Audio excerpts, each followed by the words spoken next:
This is a show about getting spooked for fun, and neither one of the hosts are associated with the attractions discussed in any way, except for those skeletons in Devin's closet. Some topics may go from ghoulish to ghastly, so viewer discretion is advised.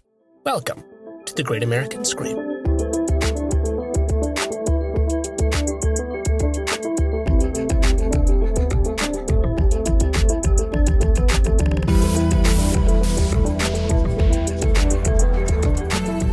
Hey everybody, welcome to the Great American Scream. My name's Devin Wright. My name's Adam O'Connell. Thanks for your patience this week, gang. I know you're hearing this on Thursday, Friday? One of those days? Is it next week? We don't know. Hey, I wanted to start the podcast just in a regular, normal, cool guy way by a person who doesn't do intro bits anymore. I'm serious Devin now. Thanks for hanging out. I'm so glad to be back. And I want to make a little bit of extra bonus content at some point this week to make it up to you. So thanks.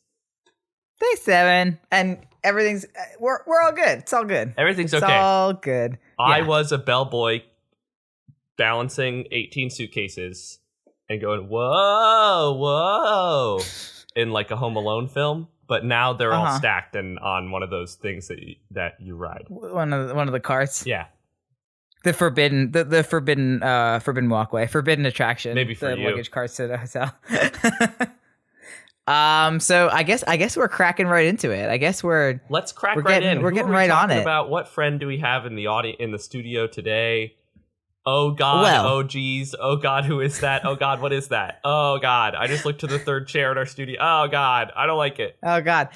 Well, this episode topic actually started off as a different episode topic because who I wanted to talk about in general was Ed and Lorraine Warren. Okay, kind of a biographical, kind of a James Whale, but specifically about Ed and Lorraine Warren. Sort of, yeah, that's what I wanted to do. I wanted to talk about, we've talked about them on the show before, but I really wanted to dive in because they are, the most prolific paranormal investigators in the United States. And I wanted to talk about them and all of their work. And then I realized that to talk about all of their work in one episode would be not gonna insanity. Happen. So I ended up zoning in on one case today, to talk about, and I would like to touch upon their cases.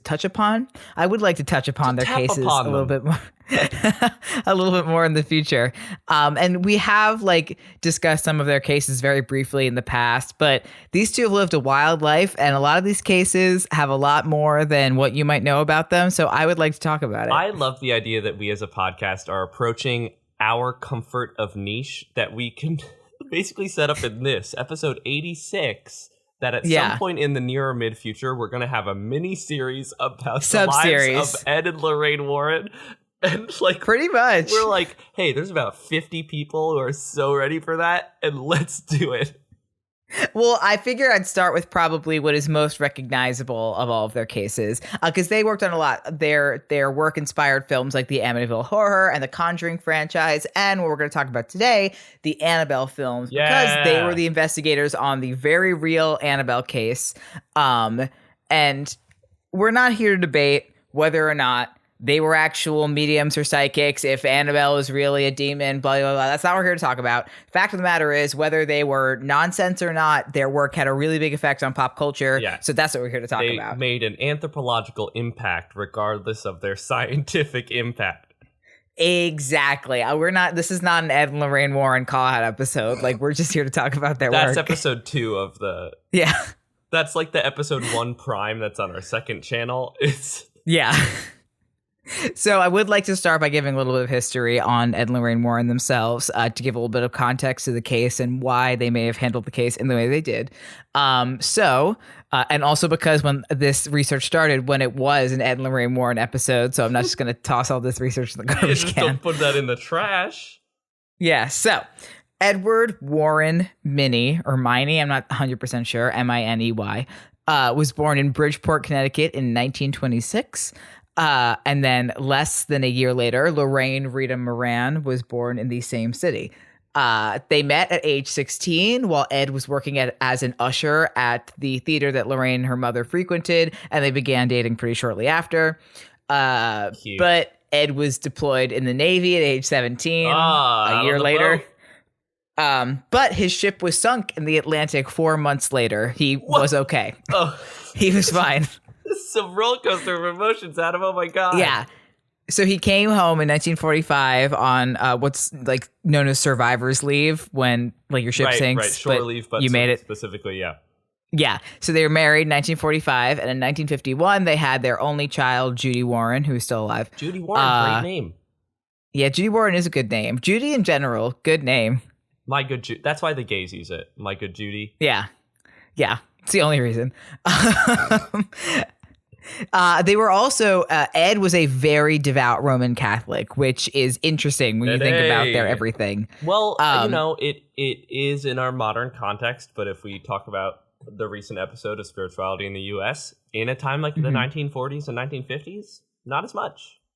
Yeah, exactly. This is like right around Second Vatican, that like big deal kind of socially liberalizing a tiny little bit of the Roman Catholic Church. That's when they decided that Jews were not all to blame for Christ's death. That's when they decided vernacular mass, I'm pretty sure, where you could actually do mass in English. Like, if you're a Roman Catholic going to church and hearing Latin every Sunday, you're going to believe in ghosts, is what I'm saying. Like, that's a direct line. That's fair. Because Ed's faith did very much determine the way that he worked, and it influenced what he believed in. And like, I think if they weren't so Catholic, they probably wouldn't be as into ghosts and demons as they were. Right. I think that in a real genuine way, when we talked about American spirituality, there's an aspect of like American Catholicism, especially through the early 20th century, that linked up to the spirituality of American culture and created this fusion. Because, guys, Roman Catholic Mass, especially pre-vernacular, like in Latin, is the most ritualistic modern religious practice. Like, I think in a cool way, aesthetically at least.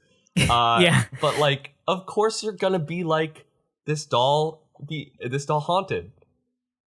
Yeah, I mean, demons are in traditional Catholicism, demons, spirits, possession is very real. Yes. Some more modern Catholicism might try to at least not talk about it so much, but not very talk much about how the Roman Catholic Church is built upon the assimilation of pagan traditions. Yeah, but very much part of the belief system. So after they got married, Ed returned to the Navy, and then upon returning home from that, he studied at Yale's subsidiary art school, Perry Art School. He was a painter. Oh, I didn't know that. Yeah. So before they began their work as paranormal investigators, they would travel through New England and they would try and sell Ed's paintings. They did not have a lot of success doing this. Have we gotten a film about these two people? Yes, it's called The Conjuring. Well, no. I hate you. No. We've gotten several, I would argue. A historical drama / romance biopic a la The Imitation Game. No, I would like that. That's what I want. We have not gotten that. I want what is it called? I want a prestige drama about these two. Oh, like The Favorite, sort of. Like The Favorite, sort of, I think is exactly the phrase I would use to describe it, yeah. Great. So as they would travel, they would often stop at haunted locations along the way, which became some points of inspiration for some of Ed's paintings. Along with his Catholicism. That's where that comes from. I mean, that's why if you look at some of Ed's paintings, which if you Google Ed Warren paintings, they come up. Let's pull some Ed Warren paintings. They're pretty cool. They're creepy. I personally, I wonder who has them because I would love to own one. Oh, I like these a lot. Yeah, I want one. I'm picking up painting at the moment. Just a little fun fact about my life and where I'm at. Which apparently is not good because I'm picking up painting. These are really cool. Yeah, I think they look really cool. I would like one. I don't know if they're for sale. But all right, Adam, I'll get you one. Yay. Happy birthday. And this also began to spark his interest in demonology, and all of his work as a demonologist was totally self-taught, which I say that like it's surprising that he didn't go to demonology school. Yeah, it's rather frustrating that the only place you can acquire the demonology accreditation is as a second major when you're doing something, and it's only at the priest school. Gotta be a priest to be a demonologist, says the Catholic Church, and I think that's gatekeeping. Yeah, I agree. And fun fact about Lorraine Warren, when she first met Ed, she was a total skeptic. Yes. Until she discovered that she was a medium. Of course she did. Hell yeah, this is the best drama I've ever heard. The idea of an imitation game-esque prestige drama film that then forces you to, during this Oscar-worthy movie, have a magic system that is in the fiction of the thing. Yeah. That's so good. Oh, that's so good. The inherent fantasy setting of early 20th century America. Yeah. And so she was a self-reported clairvoyant and a trance medium. And she said that she started to feel a paranormal connection to the haunted locations that they started to visit. And she would feel as if she could see what had happened there just by visiting, which we see in The Conjuring when she goes to the house. And she's like, she touches the ground. It's like, what happened here? You know? Bad stuff. What's that quote? Yeah. They touch the ground, you go, bad stuff happened here. Yeah.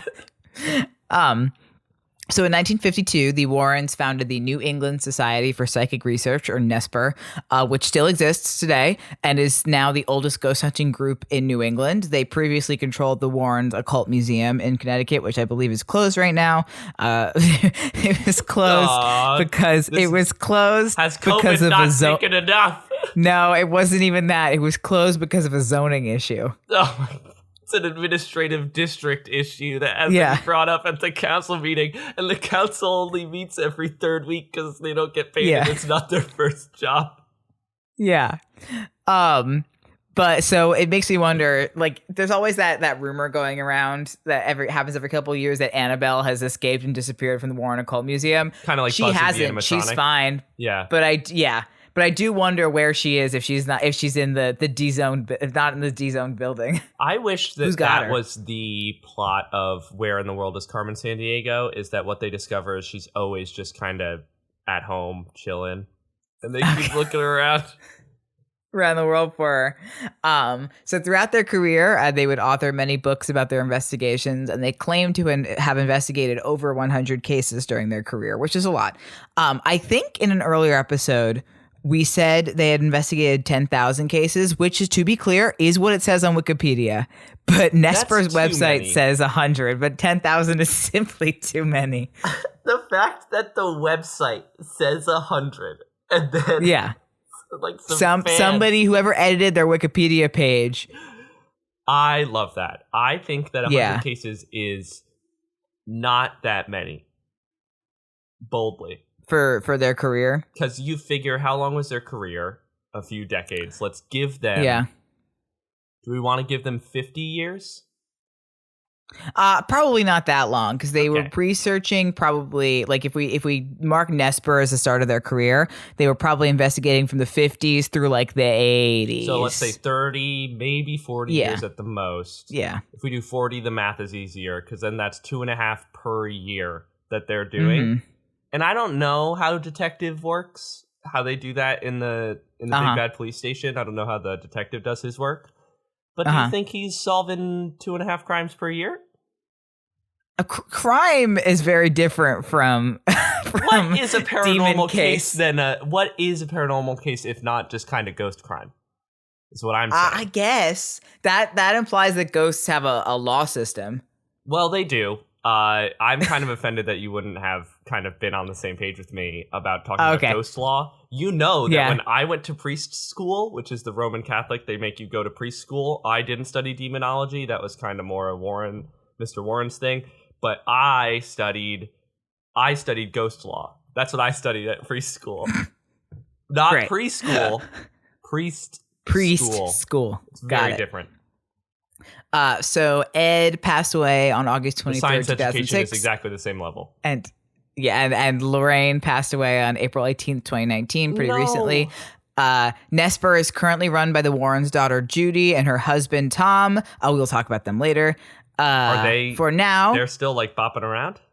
They're still They're still be doing this ghost thing. You'd figure that they're if you're still the slinging children hash of ghost hunters, that you would make a kind of museum about ghost hunting, but you would not continue the ghost hunt.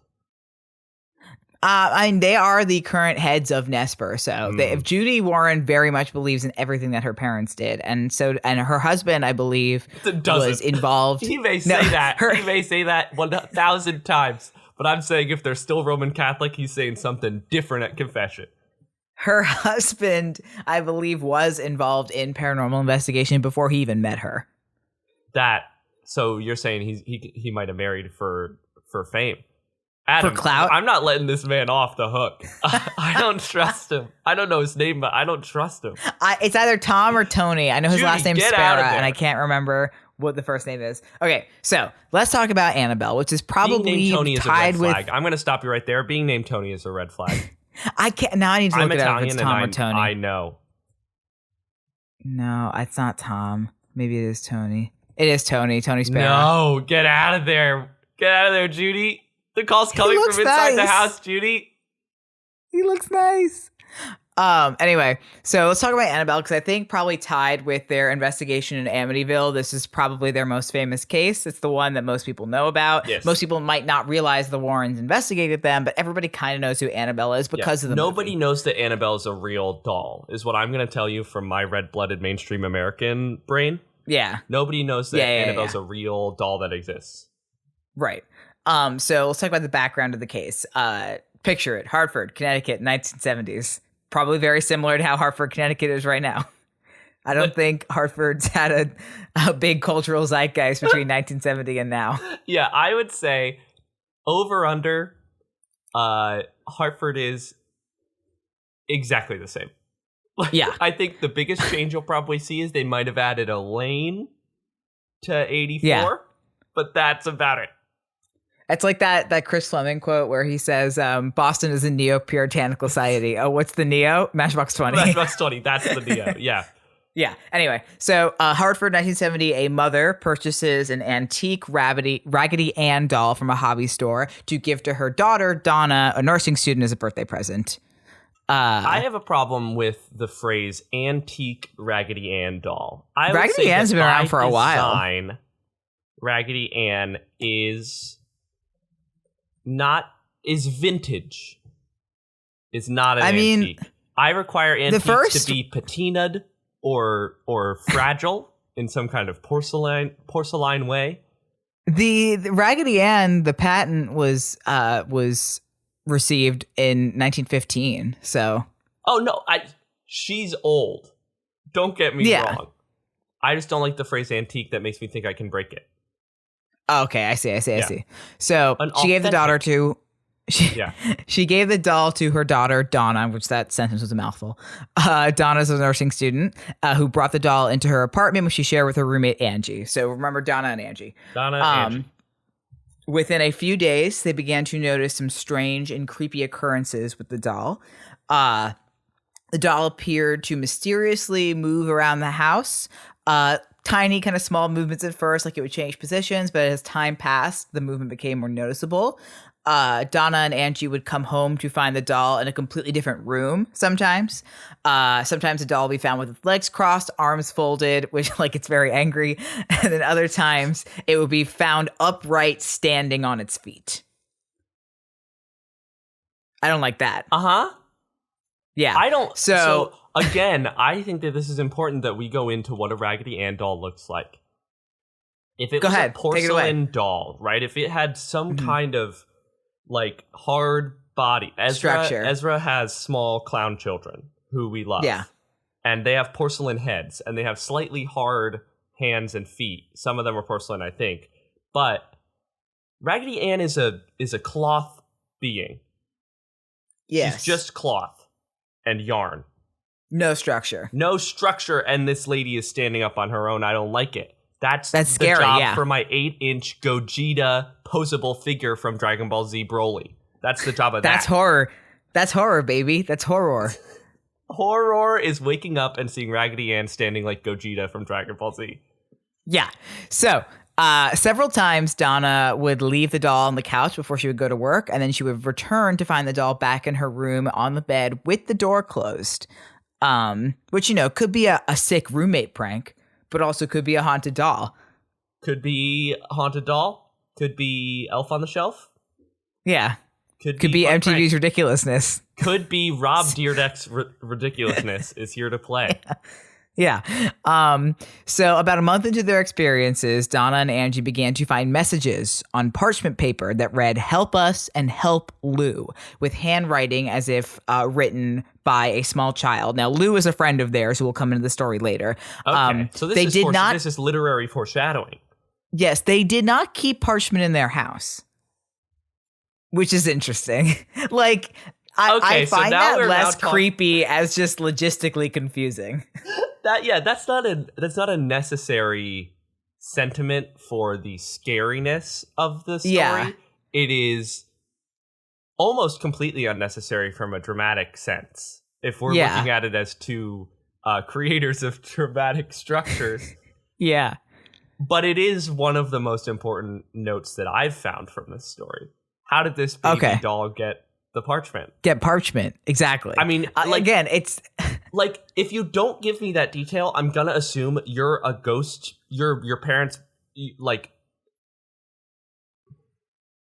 That doesn't make me go, ooh, spooky. It makes me go, huh, that's weird. That's odd. Because what you've said is Raggedy Ann either went to the Staples and got parchment.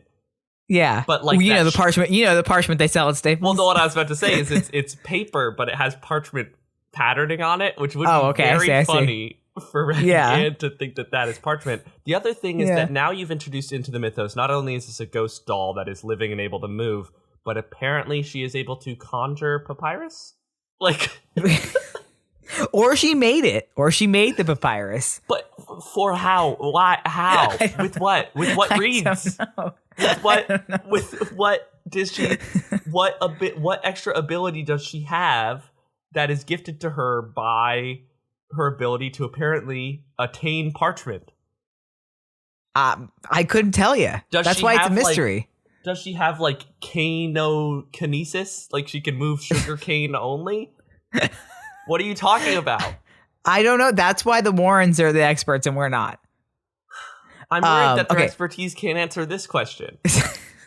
So one day, Donna finds the doll with what looks like little red blood droplets on it, and they decide now is the time to call in an expert. Okay.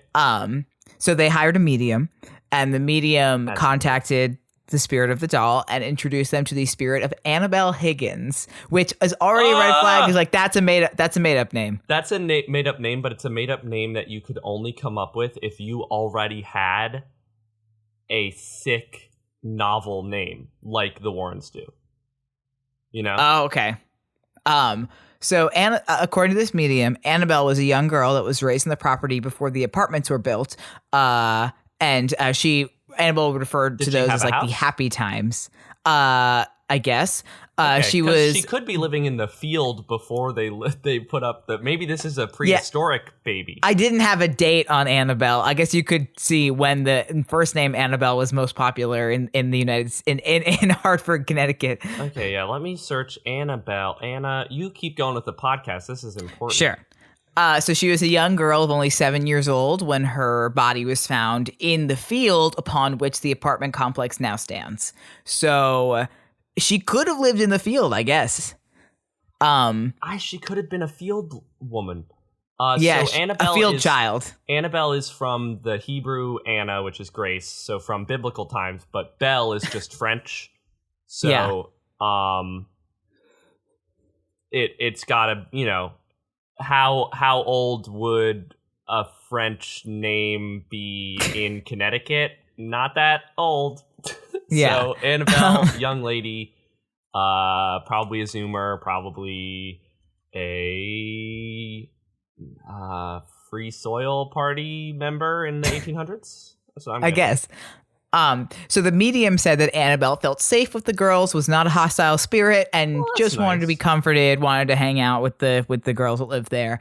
However, Donna and Angie's friend Lou had a different account. Now, Lou was the name that was on the Help Lou messages in the parchment. Lou is the thing. Lou was their friend. On one occasion, while staying at Donna and Angie's apartment, Lou awoke from a deep sleep and in panic. Whoa, Lou awoke. Lou awoke is, he was having this recurring nightmare that he was now having it down in Angie's place. Only this time, he kind of woke up in sleep paralysis, could not move. He looked around the room, but couldn't discern anything out of the ordinary. But then he looked down at his feet and he saw Annabelle begin to slowly glide up his leg, move over his chest, and then stopped. Within seconds, the doll was strangling him. Paralyzed and gasping for breath, Lou, at the point of asphyxiation, blacked out. Now, that does sound like textbook sleep paralysis, besides the blacking out part. Well, I've had sleep paralysis. I've never blacked out. Of the hallucination. Like, I have blacked out after. Hey, Adam, is your sleep paralysis demon fun or not fun? Okay, so this is going to make me sound crazy. Okay, do you want to know what my sleep paralysis is? Okay, guys, genuinely, this is an interesting conversation I want to have with my friend Adam. So if you guys need to skip 10 minutes ahead, that's fine. I mean, you're going to be interested in this because this is a crazy way to have sleep paralysis. So my sleep paralysis, and I haven't gotten it in a really long time, is I would fall asleep and then I would wake back up in sleep paralysis. And it started off as like a humming noise. And then this like blinding, like white golden light that suddenly like floods the entire room. Accompanied by the sound of like flutes in a wind tunnel is the only way I can describe it. Okay. And then that's the end of it. And when it first happened, it really freaked me out, but it's the one that happens every time. So now I kind of know when it's happening and I just have to kind of sit through it. Start to conduct it with your brain. I just have to kind of sit through it. And every time I tell somebody that's what happens to me during sleep paralysis, they look at me like I may be a prophet. No, Adam, so my sleep paralysis demon is stupid, but also kind of fun. I have a similar, I wake up, quote unquote, and my body isn't moving and I usually can't breathe, but I'm laying back down on my bed and in the door is an incredibly bright light that I can't stand. And then if I try to move, this is who my sleep paralysis demon is, and it's so stupid. And if you know me, how stupidly like my nerd brain is to create this, it's a headless statue of Nike holding a golden laurel wreath above her head in like a thing, and she's trying to kill me. We don't like her. She's terrifying. Okay. And the interesting that yours also involved a light. Yeah, and some kind of a divine force of either flutes in a wind tunnel or a statue of Nike. Those are equivalent in my mind of forces of divine will. All right, we hope you enjoyed that brief intermission. Yeah, that was only tweet like at 2 us minutes. your sleep paralysis. Yeah, that was great. For a discussion of dreams is so short. So on another occasion, okay, Lou, Angie, and Donna were going to go on a road trip together. Which I want to hang with these people. They seem like fun. They were planning for a road trip. Hanging with Lou. I don't like somebody telling me their sleep paralysis demon is a Raggedy Ann doll.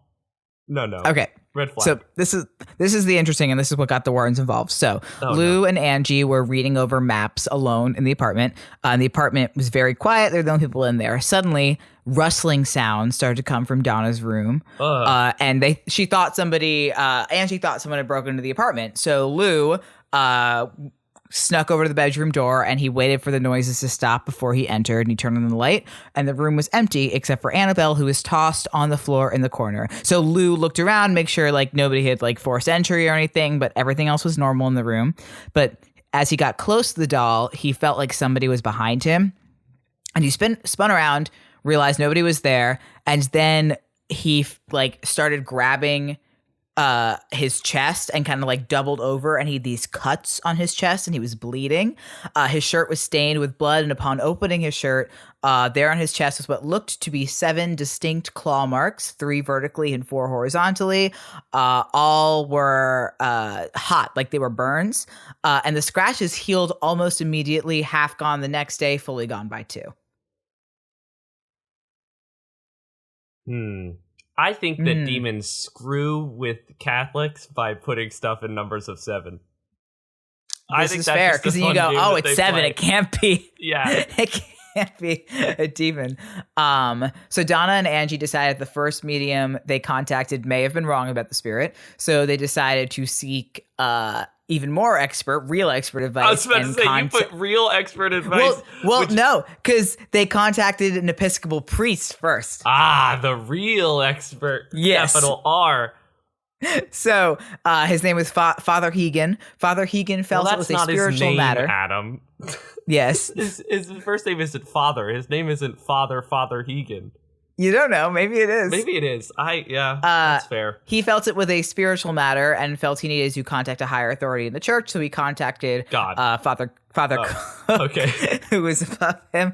And Father Cook was a personal friend of the Warrens, so that's who Father Cook went to next. That's how the Warrens got involved. So they almost immediately determined that the doll itself was not possessed, but was being manipulated by an inhuman presence because they believed that spirits could not possess inanimate objects. They possessed people. Thusly, it was possible the spirit was looking for a human host and manipulating the doll in order to do that.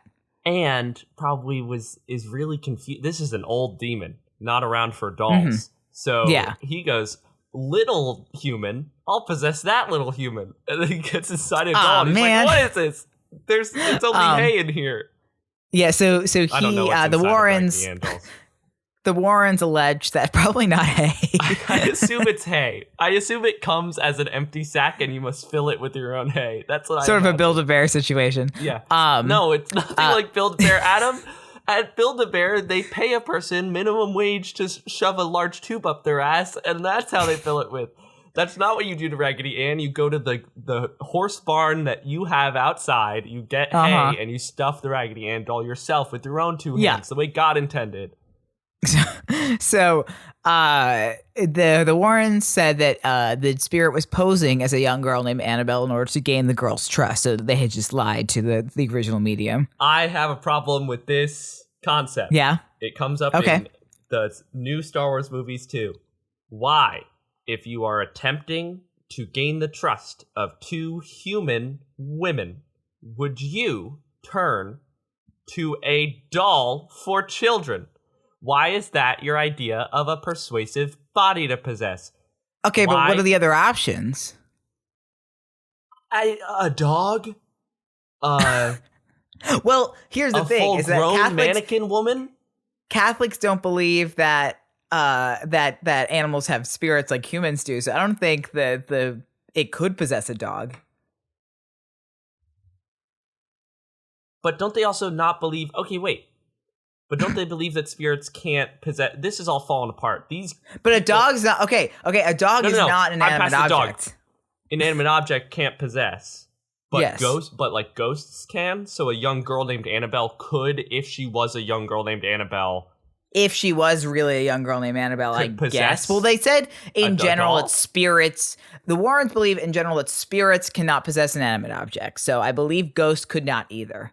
Okay, so it's just kind of moving it around. Right, manipulated, yes. I guess it says. Yeah. Okay, I'm just saying, maybe you could become like her alarm clock, and you like talk to her through different radio voices like Bumblebee and the Transformers. I'm just saying, a small doll that looks like a small girl is not a good choice. The same way that Palpatine made a little naked mole rat man to befriend a young boy. He was like, yes, this young boy, I need to make a friend for him. Let me make this disgusting mole rat person. And he's like, yes, kiddo, be my friend. That's what you're doing with Annabelle. Yeah. So according to Nesper's case file on Annabelle, quote, insofar as a demon is a negative spirit, it then set about causing patently negative phenomena to occur. It aroused fear through the weird movements of the doll. It brought about the materialization of disturbing handwritten notes, the symbolic drops of blood on the doll, and ultimately it even attacked Lou, leaving behind the symbolic mark of the beast, which I thought beast was 6, but what do I know, evidently? Well, so the idea that 666 is the number of the beast is a mistranslation of the original Hebrew, and the actual number is 616. Oh. And I think the mark of the beast is different. I think the mark of the beast is like a separate thing from the 666. I think 666 is the number. But wait, patently negative is how I would have described every day of school. Yeah. Hey, Devin, welcome back from 7th grade. How did it go? How was today? Patently negative. Yeah. Patently negative mother, send a cup of tea up to my room. And I copyrightably bad.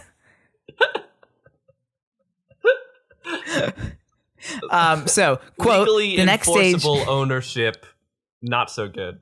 Yeah. Quote, the next stage of the infestation phenomena would have been complete human possession. Had these experiences lasted another 2 or 3 more weeks, the spirit could have completely possessed, if not harmed or killed, one or all of the occupants in the house. So they were demonic possession, as we talked about in the exorcism episode, kind of happens in stages. And they were pretty much almost at the end. So the Warrens deemed it necessary to have Father Cook come in and perform an Episcopal blessing on the home. Now, an Episcopal blessing is kind of like an exorcism, but instead of focusing on casting the negative energy out, it's more focused on filling the home with positive energy. Thusly, there is no more room for the negative energy to be there. Hey. It's nice, right? That's nice. I like that.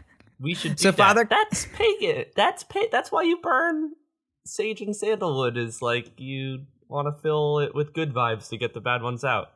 Yeah, so Father Cook was hesitant, but he performed the blessing, and the Warrens agreed to remove the doll from the house.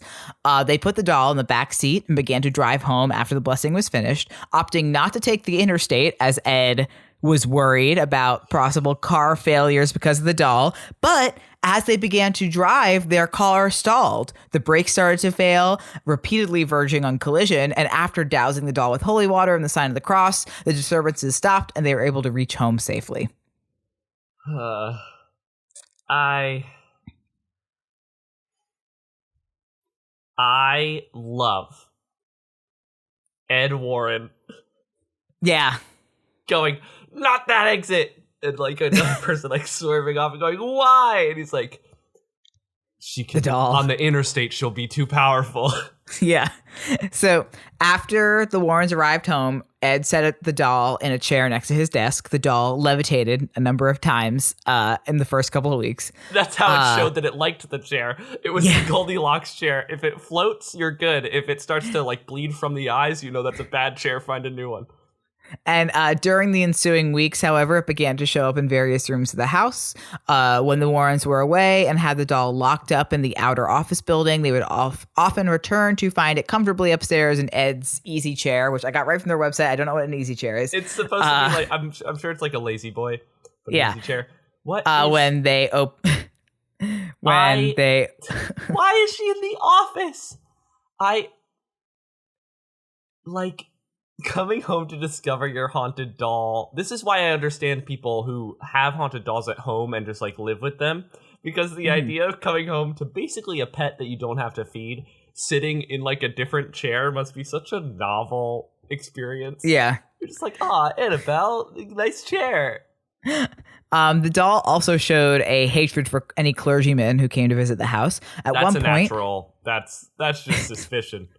At one point, it seemed to cause another car accident for a visiting clergyman, Father Jason Bradford, after Father Jason told it that it was just a doll and couldn't hurt anybody. Can't do that. Father Jason got into a car accident on the way home. He was okay, but his car was totaled. And the Warrens had a special case built for Annabelle inside the Warren Occult Museum, where she resides to this day and or is in the case in some other building or warehouse or whatever. Demons are one-person mafias. You talk a little bit of crap, you're swerving off the road. You won't die. Yeah. Oh, no. You won't die. But you'll be scared shitless. Yeah, but we put the fear of God into you. So, the very interesting thing about the Annabelle story is that although we have an extremely detailed account of what happened, all of those details are from Ed and Lorraine, and they are really only the only authority on this, along with Nesper. Right. There's no other firsthand accounts other than Nesper's records. Not that I'm calling Nesper untrustworthy or anything, but the real Donna, Angie, and Lou have not stepped forward if they are still alive. Yeah. The thing there is a photo of Lorraine removing the doll from the house. I think that's what it is of. The thing about a story with that many details that relies on two people's firsthand accounts is that when stuff that is crazy happens, people aren't good at remembering details. So having more details in a story like this, even if it is true, can often pretend to its like ability to distrust it. because, you know, this is what you would write if you were a charlatan, which is like... And obviously, Annabelle became the subject of 2014's Annabelle, a prequel to The Conjuring. Although I think in real life, the Conjuring case, the house case, predates the Annabelle case. I think. Don't quote me on that. And subsequently, Annabelle Creation and Annabelle Comes Home. There's sort of a Conjuring Warren's extended universe of all these, like the Nun and Annabelle and the Conjuring Demon and blah, blah, blah, blah. In the movie, she is a 2 demon, the sequel. Yeah. In the movie, she is a porcelain doll instead of a Raggedy Ann doll because of a trademark issue. They didn't want to trademark Raggedy Ann for the movie, and I'm sure Raggedy Ann wouldn't have given them that anyway. And C, I think the porcelain doll is much scarier anyway. Yeah, there is a power, and everybody knows it. There's a power in outward fragility belying inner power, right? Like, it's so sick, the idea of a porcelain doll being insanely powerful because it's porcelain. Yeah. Porcelain is fragile. That means that porcelain is fragile, but doll is powerful. What makes it powerful is not the fact that it is porcelain, but the fact that it is a doll. So that is Annabelle, and I would like to get into the Warrens' cases, perhaps their lesser-known cases if there are enough records on them, a little bit more. What's your take on the Annabelle case, Devin? I think that Ed and Lorraine Warren are both just like fun people to think and talk about. I think like their place as cultural like stories and characters are freaking fascinating. I don't really care if Annabelle is fake. The fact that these people were creative enough to come up with that story if it wasn't real is I think a note in their favor, even if they, you know, think it's real. That's fine, I guess. Yeah, and hey, like Annabelle has been in the studio the whole time. I established that at the beginning of the episode. And she's been happy the whole time. She floated a few times in the chair. She said, I like this chair. I like this show. No bleeding from the eyes. No showing up in other rooms. So I think that we've quenched her thirst. I think we've done it. All right. Well, thank you for listening to this episode 86 of The Great American Scream. 86, baby. If you enjoyed, please leave a rating and review on iTunes or on Spotify. And tell a friend about the show because it's the best way to spread the word. Adam, can you give our social medias, please? Yes, you can check us out on Facebook at The Great American Scream, or much more frequently on Twitter and Instagram at Great Scream Pod. If you would like us to cover any of the Warrens' other cases, please tweet it at us. You can post or tweet using a hashtag TGAS. And as always, if there's something you would like to hear about on the show, tweet at us or make a post because your suggestion may become a topic for a future episode. Yes, special thank you goes out to Michael Seguda, who does the intro disclaimer, as well as Stevie Viola, who does the intro and outro music, and a super special thank you to all of our patrons at patreon.com/greatscreenpod on the tier of Man in the Fields or higher. Thank you to Regina, Ben, Gail, Joyce, Melinda, and Chris. I have been Devin Wright. I've been Adam O'Connell. Hopefully you have been spooked. And this has been Annabelle. And this at Annabelle. Great.